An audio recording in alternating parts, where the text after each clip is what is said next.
Thanks, Kelly. How's this? Is this any better? Hopefully that's better. I'll start over. Thanks for tuning in to the Great Lakes Prepping live stream. Uh, my second one after quite some time of not doing these. Still nothing, John? I don't know what's going on here. Better. Great. Thank you, Kelly. So being that I'm leading up to the firearm deer hunting season in Michigan, I thought I would do a live stream about deer hunting. Some stories and some just general thoughts and a few, I'll call them tips, or at least tips that I might give a brand new beginner at deer hunting, stuff that's probably pretty obvious to anyone that's been doing it for any amount of time.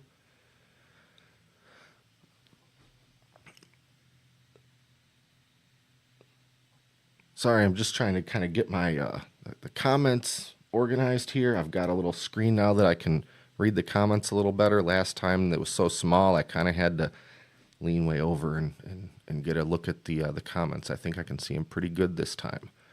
See, I'd probably need to wear my glasses for this, but I think I've mentioned before that it's hard to manage the glare that the lighting puts on glasses lenses. And, I'm not about to shell out for the Hollywood grade anti-glare lenses or whatever nonsense. So I'll just squint a little bit and do the best I can. So when my microphone apparently wasn't working quite yet, I was mentioning that I don't really have any idea when deer season is in other states. My guess is that it's probably at a similar time for the northern or maybe northern Midwestern states. But I really have no idea. But in Michigan, at least, that's all I can really speak to. The middle of November is a big, big time, especially in the northern part of the state, the northern parts of the state. Deer hunting has a long tradition in Michigan, and I've taken part in that tradition for, I guess just about as long as I can remember. And I would never claim to be especially great at it, or even super successful at it. And I think a lot of that stems from more of my own difficulties being patient and sort of staying put and sitting in one spot for a real long time. The cold doesn't bother me so much. Sometimes it's just the being idle. I have a hard time being idle. But I look very much forward to the deer hunting season and my annual deer hunting trip, because it's just a lot of reconnecting with friends that I really only might see for any length of time during the deer hunting season. Lots of great food to eat and telling stories, and of course the excitement of the deer hunt itself. Although I will admit that as I start to get on a little bit in age, I think I'm possibly just as happy to be the camp cook and handle much of the deer processing for other people's deer. I might be just as happy about that as getting my own deer, which is possibly why I haven't gotten that many deer in the last handful of years. I'm maybe not as committed to it as I used to be, but there's still always plenty of venison. It's just not necessarily venison that I shot. That being said, a lot of years that I spent a ton of time out in the blind, and a lot of kind of just silly or interesting or unfortunate stories, and I've probably forgotten as many of them as I remember, so I figured I would just tell a couple of my old stories. Now, all the years I've been deer hunting, and it's been a lot, I couldn't even tell you. I didn't really deer hunt when I was a kid, but pretty much all my adult life. And in all of that time, I've never shot a buck. I've killed more doe than I can possibly remember, but never once a single buck. And most of the time, I never see a buck the entire time I'm up there. Before I head out to the camp, I might see an absolute bullwinkle right in my yard. As soon as I get home, I'll probably see another one. But while I'm up there, there's some curse of the buck on me.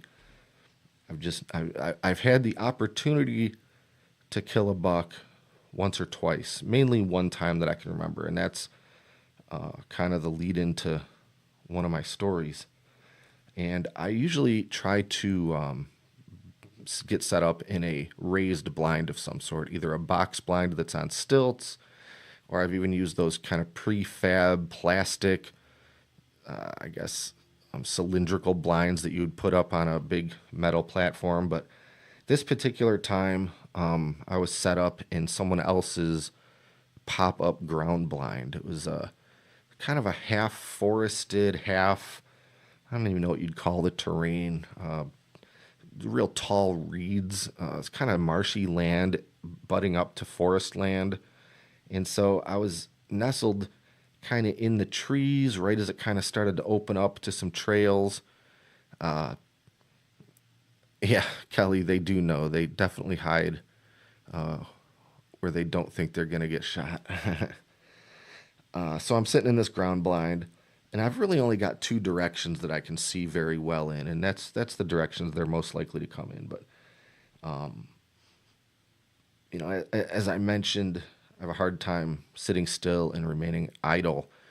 And one of two things happens if I do that. I either start to crawl out of my skin, and I just got to get up and go do something else, or I fall asleep. Not so much these days because of sleep apnea and every other terrible thing about uh, being middle aged. But for most of my life, if I sat still for 5 minutes, I could just fall asleep. Fall asleep sitting there. Fall asleep standing up, probably. Actually, that definitely has happened, and it one case resulted in an unfortunate injury. But in this particular occasion, I was hunting this ground blind, and I fell asleep, as would be expected. And I was sitting on just a terrible hard wooden stool, just sleeping upright. And I sort of suddenly woke up. I didn't jerk or twitch. My eyes just popped open, and there was an enormous buck just staring at me. In my memory, I'm like, yeah, his head was poking in the window of the blind. I know that wasn't the case. He was probably only 10 yards away from the blind, though. I mean, I could have thrown a brick at him if I had one. And something that I'd observed over the years is if a deer is staring right at you and you move just as slowly as your muscles can possibly move, they can't seem to really make any sense out of that. In nature, everything's a little twitchy, a lot of jerky movements. If you move just absolutely like molasses, they don't seem to, they're more curious. They're like, I don't understand. Well, I had my rifle laying on the ground on my feet instead of in my lap or anywhere that would have been of any use. So I'm just slowly trying to pick this rifle up and get it into position, and it was working. But as soon as I poked the barrel out of the window of this blind, that was enough. He could tell something wasn't right. He knew that that was too much movement, or that something was a little bit closer to him, and he just took off running. Now, the direction he took off running, as luck would have it, was right towards where my buddy was set up in a very tall, raised up box blind. And sure enough, he did kill what I'm almost positive is that same buck. I had no hard feelings about that at all. I screwed that one up, so he deserved the chance to get that buck. John, yeah, the main seasons are the same up here, and I apologize. There's a little bit of a delay when you guys comment. There's like a 10 or 15-second delay before it actually pops up on my screen. I don't know why it does that. Some kind of YouTube anti-spam measure. I have no idea, but if it seems like I'm answering your question way after you asked it, that's why. Our archery season starts October 1st, and it's buck, doe, whatever you have a license for. Same with firearm, which starts on November 15th. and there's a muzzle loading season tucked somewhere in there. I forget the exact date of that. Now at the end of December, basically the last week of December, there's a late doe season for firearm, and that's doe only. Other than that, I think all of the buck and doe overlap. And as a side note, Michigan's been really expanding their deer management. I don't know what you want to call it, operation rules, what they encourage hunters to do. This year, they actually released like almost a desperate public plea to kill more antlerless, to kill more doe. They're like, we know you like the big trophy bucks, but we've got so many like overpopulations of deer in the state, and it's all doe. These doe are just going crazy. Can you just kill more doe? So they make it very easy to kill a lot of doe if that's what you want to do. You can use your regular buck license and shoot a doe. I don't know, there's different limits depending on what part of the state you're in, but you can get many doe permits if you just go and keep buying the over-the-counter doe licenses. I think there's certain counties where you could kill 10 or 15 doe depending on the year. They're really trying to bring the population down, but they also re-illegalized baiting about 3 years ago. It was illegal for all of my life until about 10 years ago. Then a few years ago, the chronic wasting disease started to become a major scare, so they re-legalized it for most of the state, and so there's no more baiting. And the reason is they don't want deer congregating in one spot and eating the same source and trading saliva and spreading this disease. So that was a huge blow to how easy it is to hunt deer, because baiting is just, it's not even fair. It's just, you can just slaughter them when you have a bait pile that they know about. So they want us to kill more deer, but we can't bait. So they open up all these other rules, like I think in certain parts of the state during archery season they say you can use a rifle. Like they want us to do it. And with each new generation, there's fewer hunters anyway, and that's a huge deal, not only for the deer population control, but revenue for the DNR, which is our Department of Natural Resources, like the game wardens some other states have. But they manage all the fish and wildlife and forestry and all sorts of stuff. And that the hunting licenses are a huge revenue source, probably the main revenue source. Anyway, I don't shoot this buck. My buddy ends up shooting it, and later on that same day, it's kind of my next story. We were way out there. We were way out from where the cabin was, and we were using we had a couple of ATVs out there, and I was walking back to where I had my ATV stashed, probably about 100 yards from the blind itself. And on my way back to that blind, just walking along, on the way back to that vehicle, walking along, I come across two doe. And they're a distance out. They're probably 100 yards beyond where I was standing. And I've talked about this before, but I have an eye abnormality where only one of my eyes really works at a time. They both work, but only one at a time. It's the weirdest thing. And the consequence of that is depth perception. I don't have any.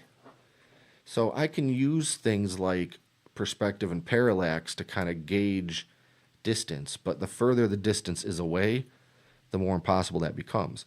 So all I really have is size of things, which is perspective, I guess. So what it looked like to me was two doe that were the same size, standing pretty much side by side, standing next to each other. So I just stopped, and they were looking at me from way over there, but they didn't really know what to make of me. I was like, well, I'm going to shoot one of them. And I just picked one of them, and I shot it, and it ran a short ways through the trees, but I found it pretty quick. And that's when it became clear that it was not two equally sized doe standing next to each other, It was an adult doe and what I'm sure must have been one of her kids. And the smaller kid was standing closer to me by a little bit, which perspective made it look like the same size, two of the same size animal. So this unfortunately small deer that I killed, I still feel terrible about it. I felt awful about it then. I feel terrible about it still, and it's made me inclined to wait till deer get much closer to me before I shoot. 100 yards isn't that far of a shot for a deer during rifle season. But I kind of want to wait till they get so close that there's no mistaking anything about it. And I also, have improved my optics situation since then. But anyway, I shot a way too young deer. Legal to do, but not ideal. Not really good. But what can I do? It would be more of a travesty to then let it go to waste. So, of course, I'm going to take the deer and make use of the meat and everything. So, because this deer was pretty small, I didn't bother field dressing it or anything there. I was like, I'm just going to get this thing back to the ATV and drive it back to the cabin and take care of it there.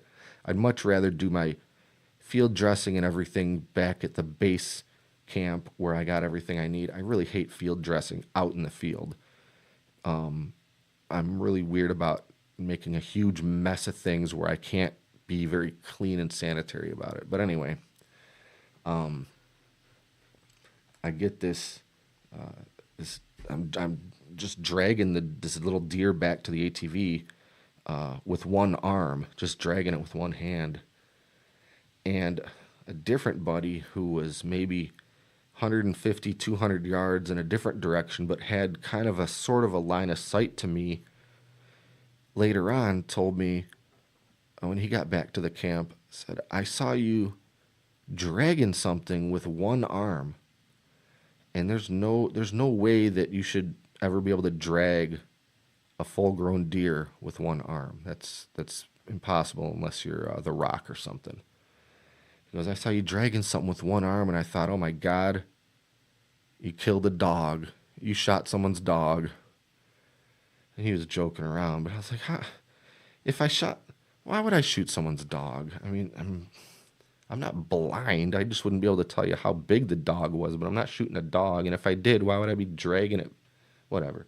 It's pretty ridiculous.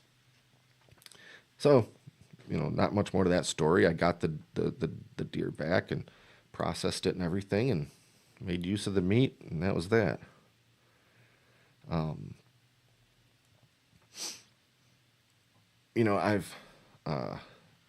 I've wanted to make videos about deer hunting and wild deer hunting, but it's a difficult thing to do. I mean, there's a lot of people out there that make these, and I give them a lot of credit because it's a difficult video to make. Getting the equipment out there, getting everything set up, especially these bow hunters that are in one of those tiny little tree stands where it's basically just a little platform under their butt. They got to have their camera mounted to a tree or to their gear or something, and then in the midst of spotting a deer, they have to get the camera going and get it zoomed in and make sure that if the deer moves, they can follow it, but also being silent and lining up their shots. It's a very difficult thing to do. And one year I had everything set up to go, and as soon as I saw the deer within range, just all the filmography went out the window, and I was focused on shooting the deer. Didn't even turn the camera on, so that didn't do me any good. Another year, I brought everything out. I had everything ready to go. I had the camera just basically recording nonstop, just in case. And I never saw a single deer that trip. Not anything that would have been an ethical shot to take anyway. So I'm gonna try again this year. I'm gonna get the camera equipment and stuff out there, but it's a very difficult thing to do. If I had a camera person, like, the Meat Eater show and stuff where they got just camera people and that's all they're there for, well, that would be great, but I don't have that. I don't really have a camera person on any of my videos, let alone when I'm deer hunting, everybody that's up there is also deer hunting, and nobody's gonna sacrifice their time out there in the blind to be my cameraman, and nor would I want them to. I wouldn't ask any of them to do that. So we'll see what happens. I'd love to make a kind of a fun, 2023 deer hunting video. Show it from the hunt to the processing to the, cooking up and eating. I think that would be a good video to make. But anyway, another one of my kind of stories isn't really much of a story on its own, but for a lot of years I was, for some reason, fascinated with the idea of deer hunting using an AR-15. I saw it done in videos. Some of them were real stupid and reckless about it, where they were playing toy soldier. Other people were like, I've got my AR-15 so dialed in that it is just a superior hunting weapon. And I got fixated on wanting to do it just one time. So I researched and bought the most expensive deer rounds chambered in 5.56 that I could find, and they're these high-tech bullets. An AR-15 bullet is a very small bullet. It's very thin. It's a tiny bullet. The media wants to call it a high-powered rifle and all that, and if you look at the thing, it's got a sizable piece of brass that's filled with the powder, but the projectile is tiny. And a lot of old-timer hunters would say it's not ethical to use a caliber that small in deer hunting. And I kind of accepted that risk, being if you shoot it and only wound it, now you've got a deer that's going to suffer and eventually die of something. So I spent a lot of time finding the right cartridge and practicing with one particular rifle that had the best scope and everything else. And it's all about shot placement. So that year I took the AR-15, and there was a big doe, probably the biggest doe I've ever shot, one of the biggest maybe I've ever seen, came within about 75 yards of where I was at. And then she stopped and was kind of wandering around like she was going to turn around and go back the way she came. So I was like, well, I've got this thing sighted in just dead center at 100 yards. So 75 should be no issue whatsoever. And, I don't want to get all gruesome on a, casual Saturday evening live stream, but I basically hit her right in the brain stem, and she turned off like somebody flipped a light switch. And I was like, wow, that is as far as having to kill an animal goes, that was the most, quote, ethical shot I've ever even seen in my life, let alone taken. And it was all about that shot placement. It was so precise that it was difficult to even find the bullet, the entry point of the bullet, because again, it's a tiny bullet, and it just went right in and basically just severed the where the brain meets the spine. Just instant. It was the cleanest kill I've ever seen. That being said, I've never hunted with the AR-15 since. I almost don't want to jinx it. Like, was that my one time where that succeeded very well?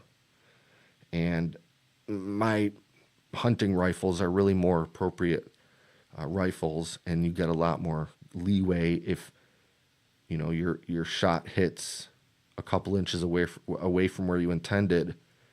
It's still gonna dispatch the deer with no problem. The AR-15, not necessarily the same thing. So there's a big debate about it since forever. Can you hunt with an AR-15? And you definitely can. I don't think most people should. I don't know that I should have, but I did. Just you got to make sure that you use the right cartridge and that you've practiced more than you've ever practiced with a proper hunting rifle. So, those are just a few of my little stories. None of them are that crazy. Just some of the ones that stick out in my mind, the ones I find myself telling around the wood stove up at the camp. It's like fishing stories. Every year that deer gets a little bigger and further away, and I don't know. I try to stick pretty close to the actual accurate details of the thing, but so I was thinking about earlier before deciding to do this live stream. What if I made a video of my top deer hunting tips for newbies? And I thought, well, there's so many better hunting channels out there. These guys that spend most of their life living and thinking and talking about it, that I don't know. I don't think that I'm expert enough to have any business maybe making a whole video about that, unless maybe I had more hunting videos and had some kind of credibility in that genre. But as long as we're here, I figured maybe I'll throw in a couple of my tips just while we're talking right now. Everyone always talks about scent when it comes to deer hunting. The deer nose is something like 1,000 times more sensitive than our noses. So people invest in expensive clothes and sprays and all these different things to either mask their scent or not have any scent. And all that's important, especially when you're, hunting in a ground blind, or even your bow hunters, especially. I mean, those guys have everything harder. They're so exposed. There's no hiding. There's no getting away from any of it. But over the years, I've found that if I'm in a kind of a tall hunting blind, it doesn't matter what smell I have on me or around me. There's a certain height that I don't know if it has a name, but I call it the smell line or the scent line, where if you're far enough above the deer's head, any smells coming off you are pretty much wafting right over top of the deer, even if the wind's taking it right over there. And I really tested this out one year. It was a long time ago, back before I always bought a doe permit. This particular year, I hadn't bought one. And I should have. This was early on before I realized that I had the buck curse. And I never saw a buck, but all day long, doe would come in and out, right in front of me, so close. I was in an elevated blind, though, a blind that was permanently out there. So these deer are used to seeing that or not even paying attention to that thing. So it doesn't even occur to them that suddenly one day there's something or someone inside of it. And any smells that were coming from me or anything didn't register. And I watched these doe come and go all day. And I was, sipping coffee and pouring coffee and eating Slim Jims or whatever, beef jerky. And those are some very smelly things. And at no time did any of these doe even glance in my direction. So if you have the opportunity to go hunting in a raised blind that's definitely taller than the deer, the taller the better, really, that's the way to go. That's the way to kind of give yourself a severe unfair advantage. And I'd way rather do that than have to shower with special soap and spray myself down in some anti-smell spray, or the deer urine and the deer pheromones and all that, which I've definitely used, generally with ground hunting, ground blinds. I'll spritz around some of this, the deer urine and the deer pheromones, and it does work. Actually, I'm sure that's what brought that big buck to me the time I was sleeping. But man, does that stuff smell awful. And I could be happy the rest of my life never smelling that stuff again. I'm sure I will, but it is just the most foul smelling stuff. A tall enough raised blind, you don't have to worry about any of that if you have the opportunity. If you don't, you need some kind of blind. if you're rifle hunting or bow hunting on the ground, you got to have some kind of blind. In the movies, every time anyone's ever deer hunting, be it in Yellow Jackets where they don't have any other option but to just wander around the woods, or but just any movie, they're just kind of walking through the woods, having conversations, kind of half whispering but still just talking, and then it'll be an emotional moment where they get into a little mild argument, and then one of them will go shh, and the camera pans over, and like 20 yards away is just a champion, 40-point buck, and then the next scene shows him, cooking this thing up over the fire. There's just no way. It's just not reasonable. I told the story about walking back to my ATV and encountering those two doe.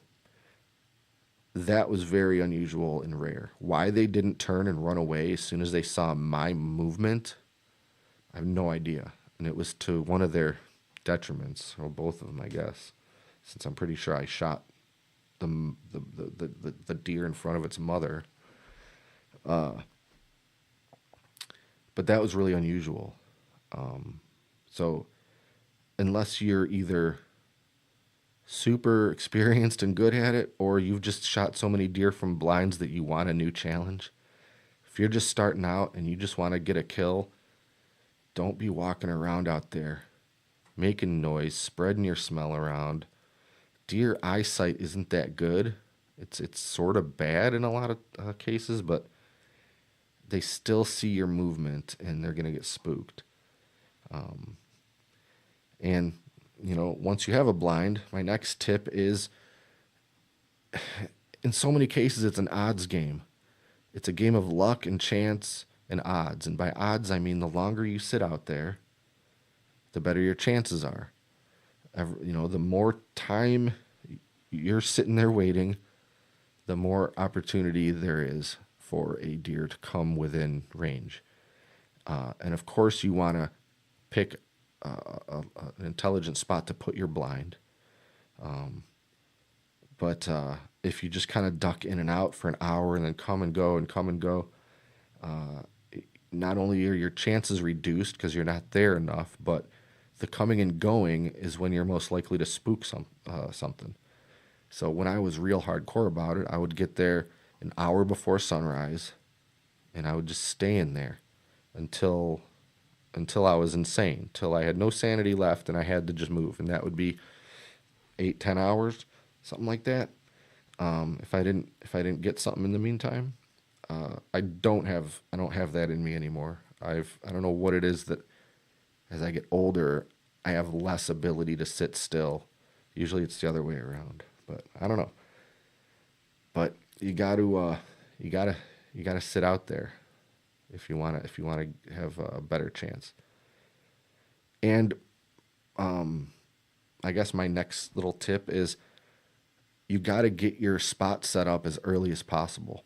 And this can be very difficult if you hunt on public land, or land that you don't own, or land that you don't get access to until a certain time.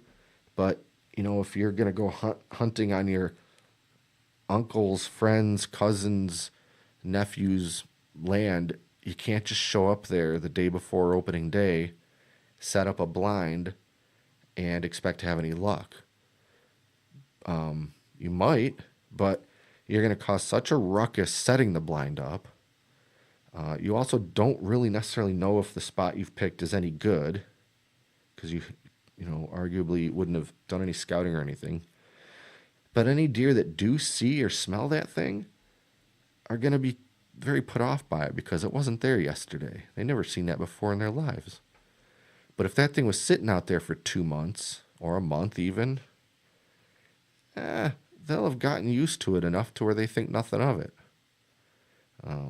Same reason a deer will walk basically up to my house as long as it doesn't see me. That house has been there its entire life. It's just a thing. But if suddenly there was a garage or something in my backyard that had never been there before, I'm sure it would be very, very suspicious of that for quite some time. So it can be tricky if you don't have your own land, or someone that you're close with doesn't have the land that you want to hunt on. You can set up blinds on public land in advance, but in my experience, you're just asking for your blind to be vandalized or stolen by hunters who look at you as competition. Public land hunting is just the worst. I'll never do that again, but that's a whole different sort of conversation there. But if you can manage it, get your stuff set up as early as possible. So the opening day, you can just sneak in before sunrise, and the deer that just live and roam that area will be none the wiser.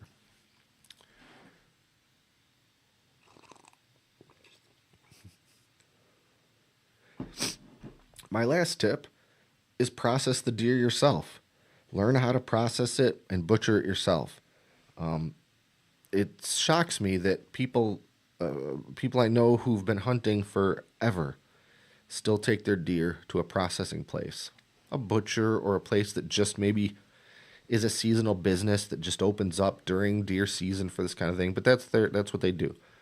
They'll usually skin the deer, quarter it, break it down into whatever kind of cuts of meat you want, package it all up, and they might do that for anywhere between 80 and a couple $100, depending on what you want. If you want them to turn it into a bunch of summer sausage or snack sticks or whatever, they're going to charge more because that's a whole process. But it's not that expensive, but I don't like it for a couple reasons. One, it does limit your options. And the more custom stuff you want, the more they're going to charge. A lot of people say, give me the backstrap steaks and put everything else through the grinder and make hamburger meat out of it. That's what I used to do until I became more of an amateur cook and started learning about the different cuts and the delicious things you can make with them. Now I want all these different pieces, so I have options of what to do with them. And maybe I do want hamburgers, so I'll throw something in the grinder later on after it's been in the freezer already for a while. But I like to have the option to decide what I want to do with it all. Secondly, if you know your butcher or a butcher that has a very good reputation, you might not have to worry about this. But since forever you hear about deer processing places that don't necessarily give you all and only the deer you brought in. They're getting dozens potentially of deer brought in over the course of a week, and they'll weigh your deer and they'll say, all right, that's going to be about this much meat. But then they just start processing all these deer, and what you end up with was, let's say your deer had, I'll just make up a number, 70 pounds of meat on it. They're just going to grab 70 pounds from the pile.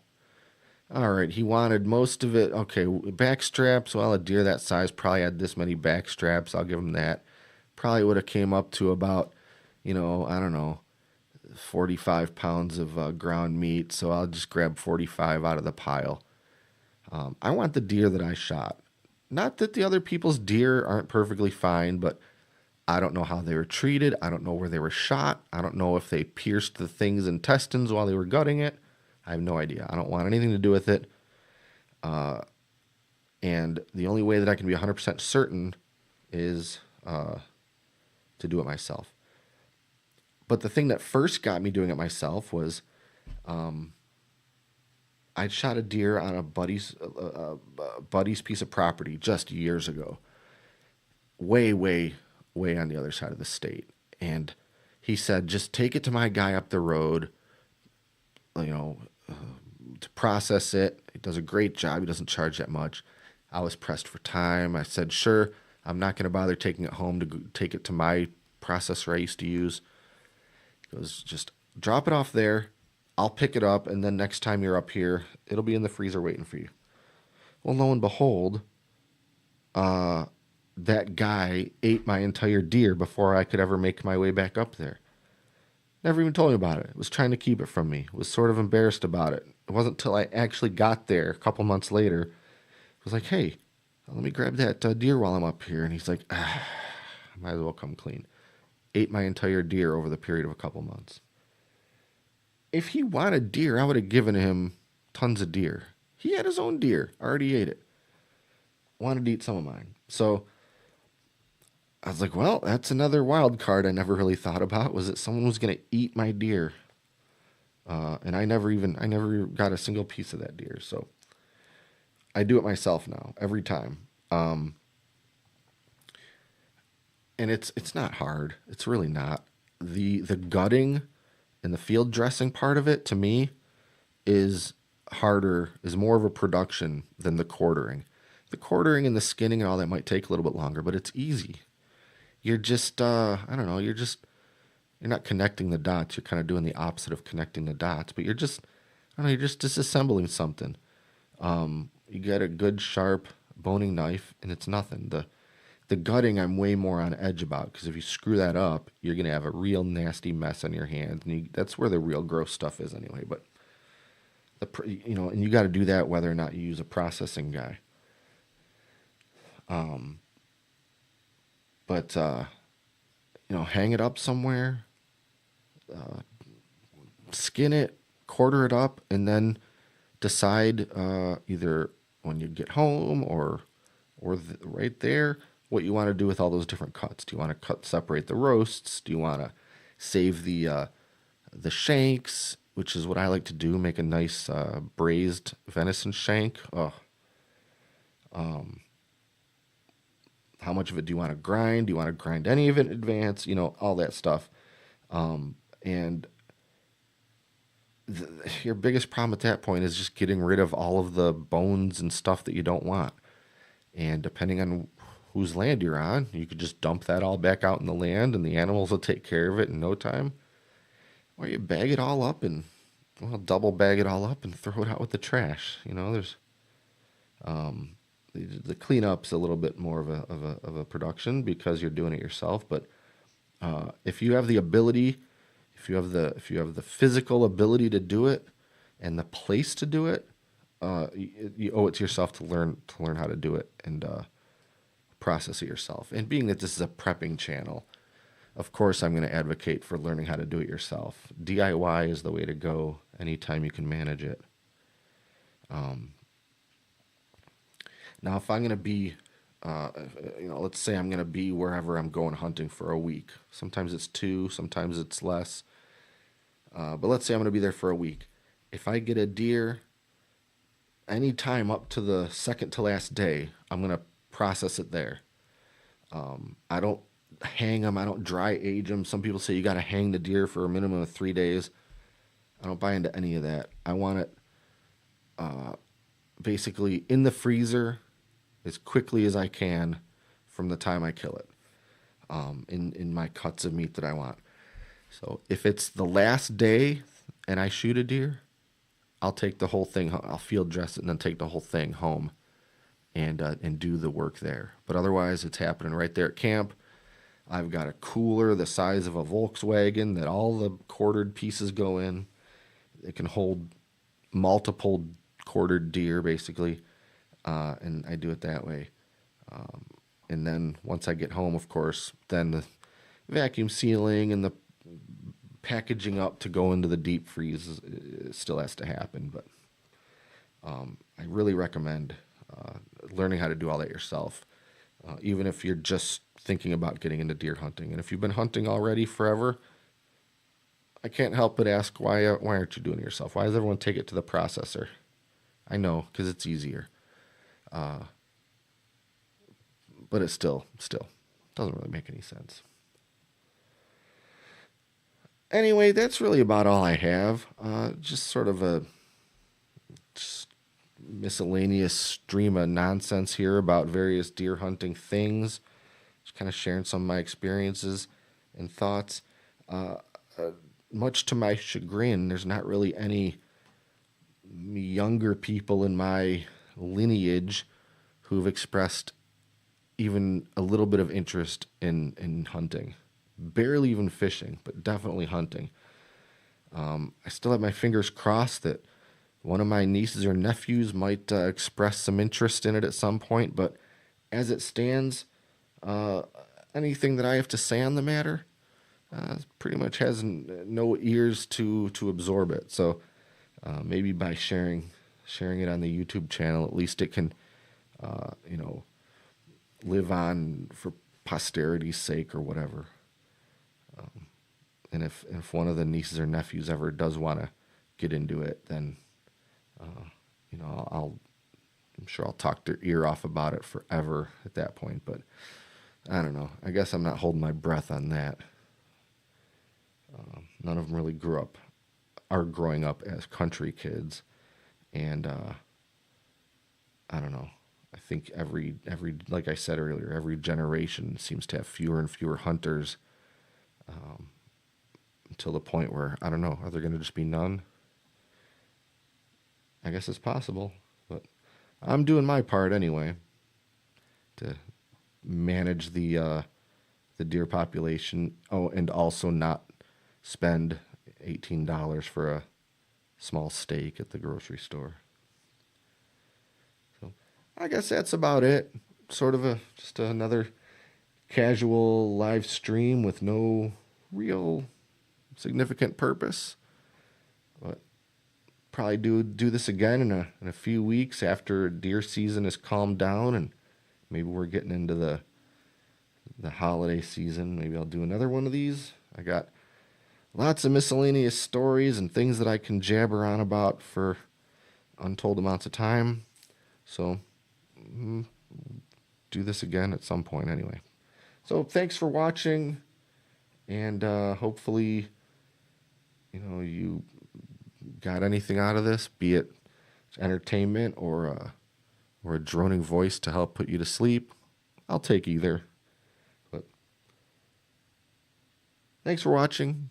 We'll see you next time.